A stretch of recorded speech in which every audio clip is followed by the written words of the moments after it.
Good morning, boys and girls. It's Miss Cartwright here. I hope you're all okay and you are ready for today's writing lesson. So today we are going to be writing the opening of our story. How exciting. Can I just say yesterday I was so impressed with your plans. The quality of them, the language you used was so impressive. And I absolutely loved where your tunnels transported you. I had some children going to caves. We had children going to the jungle, to cartoon world, even to a video game world. Your imaginations are just brilliant and I can't wait to read these stories already.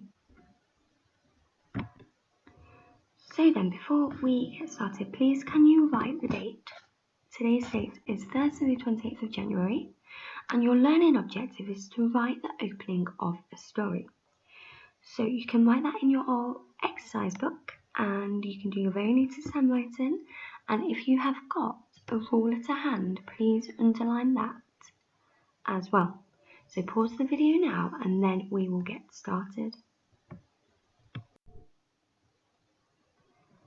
So today we're writing the opening, aren't we, of our story. So let's have a look at the purpose, the point of an opening, okay? First of all, to engage the reader. Think about how many times you've started a book and you didn't like the opening, so you put the book back down. It's so important to hook the reader from the offset. I am sure authors spend an awful lot of time on the opening because they want to hook the reader and they want them to keep reading their books and keep reading on. So it is vitally important to engage the reader at this stage of your story. This point in the story as well, we introduce the setting. Where does the story take place? And then finally, we are going to introduce the characters in the story. So in our case, just 2 characters in our story.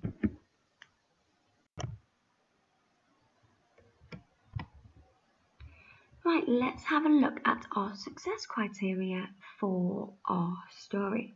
So these are the things that I want you to include in your writing this week. So first up, we have got conjunctions. Can you tell me the conjunctions that I want you to use? And, but, because. Well done, you're right. We've already practiced using this, haven't we, in our writing this week. We have then got strong adjectives, so describing words, powerful verbs, so being or doing words, and then finally adverbs. So how we do a verb. So the verb would be walking, the adverb would be quickly, slowly, okay? Show not tells, we've added some of these to our plans yesterday, didn't we? So we don't want to tell the reader, that we're scared. We might say the character's pulse was racing, their hands were shaking, okay? Maybe they went as white as a ghost to show that they are scared. And then finally, we want to create suspense. We want the reader to keep reading on. Okay, that's going to be very important in our story. And then finally, we've got non-negotiables. So in our writing, we must always use capital letters and full stops. Right, so you are going to need your planner out in front of you now. So pause the video, make sure you have got your planner in front of you. Okay then, so today we are just looking at this section here, the opening of our story. Okay, so I've got my 2 characters, I've got Miss Cartwright, Miss Mindscarf, 2 different characters. In my opening, I have got my setting, which is my playground. It's a winter's day, there are bare trees, grey clouds, it's empty, that is my setting. And then what my characters are doing, the 2 teachers, they're pacing around the playground. That is what they are doing. Right then, let's have a look at how we are going to start our story. So, here are some sentence openers, some story openers. Let's have a read through. We've got, it started as an ordinary day. One morning, once upon a time, it was like any other day. One late afternoon, one stormy night. So here are a range of sentence openers or fronted adverbs that you could choose in your story. Okay, let me choose one then. I think I'm going to go with one morning. I don't just want one morning, I want to describe the morning. It's a winter's day. It's really cold. The trees are bare. I'm going to go for one bleak morning. Bleak, that is the adjective I am going for. I have then got my vitally important comma after my fronted adverbial. Well done. So I want to introduce my characters.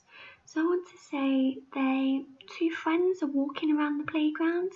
And that's what I want to go with next. I want to introduce the characters and what they are doing. So instead of two friends, I think I'm going to use a different word for friend. Let's have a think. Thinking of companion. I think that would be a better word for friend. So let's have a look. So we've got two companions. Two companions. I think that is a better word. That means friend. So one bleak morning, two companions walked around a playground. Okay, I like that, but I think we could do better. I think we can improve this. So we've got two companions. I like the word companions. Walked. Can we up-level that verb? Can we up-level walked? Maybe they strolled? Maybe they paced? Means they walked really quickly around. I think I like the word pace, so I think I'm going to go with that verb instead. So I'll change that in a second. Walked around a playground. Well, what's the playground like? That doesn't tell me anything about the playground. In my plan, I know it's a winter's day, I know it's cold, I know it's empty. So it's cold, it's freezing. Let's go for freezing. That's the adjective. It's a freezing, empty playground. It's quite good. Empty. Empty playground. I'm trying to think of a better word for empty. Desolate is a strong adjective, okay?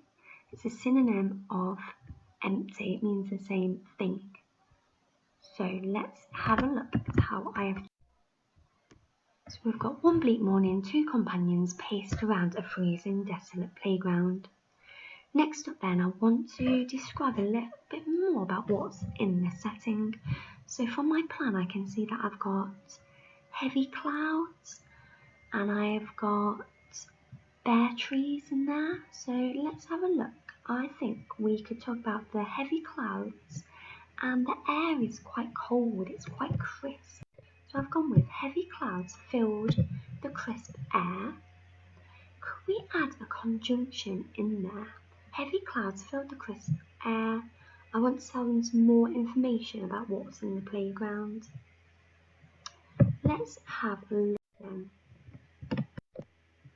Let's go for and. And can make a compound sentence, so what can go on the other side of the sentence? So we've got the heavy clouds filled the crisp air, and I've got my conjunction there, the bare trees line the pathway.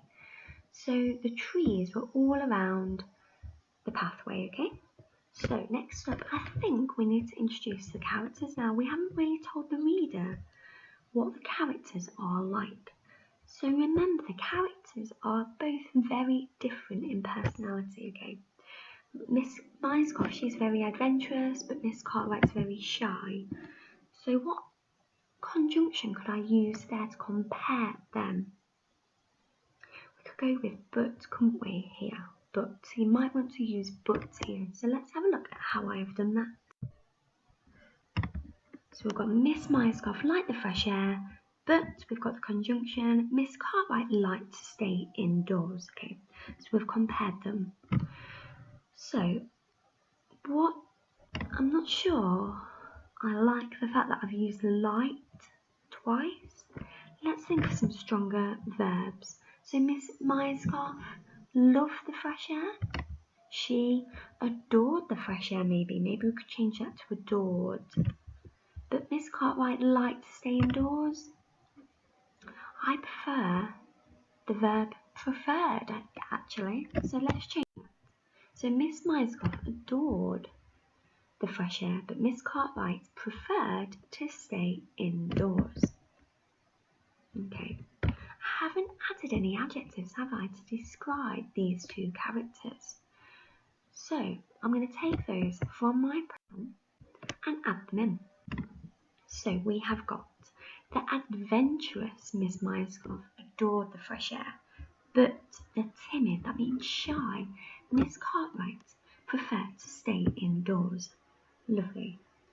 Right, we are coming towards the end of our paragraph and we need to get some suspense in there. We need to get the reader to keep reading on. So we need to now think about how we're going to end the paragraph and what happens at the end. Wow.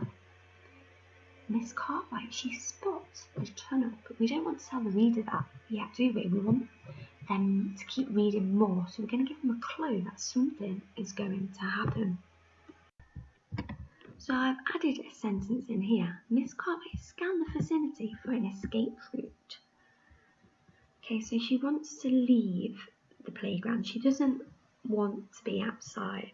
The vicinity means the surroundings. She's looking around the area for an escape route.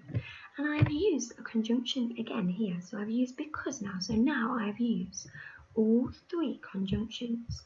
So because she longed to be back inside. So Miss Cartwright scanned the vicinity for an escape route because she longed to be back inside. Now Miss Cartwright is going to spot something. Where could she spot something from? We're going to create suspense now. She's going to spot it from the corner of her eye. We are going to create suspense now.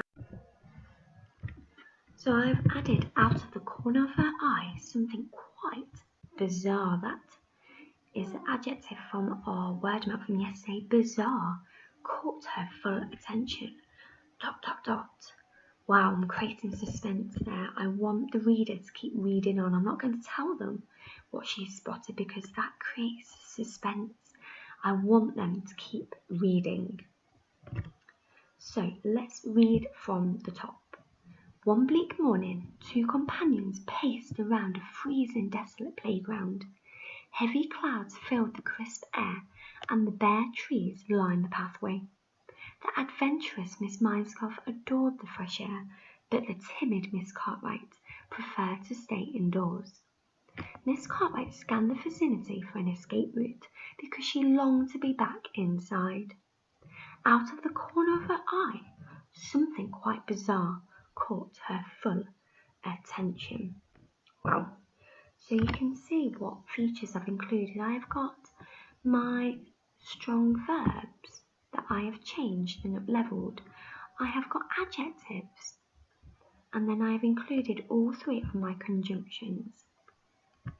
This time I haven't got my adverbs in, I haven't got my show not tells, but I'm going to make a note to include them in my next paragraph.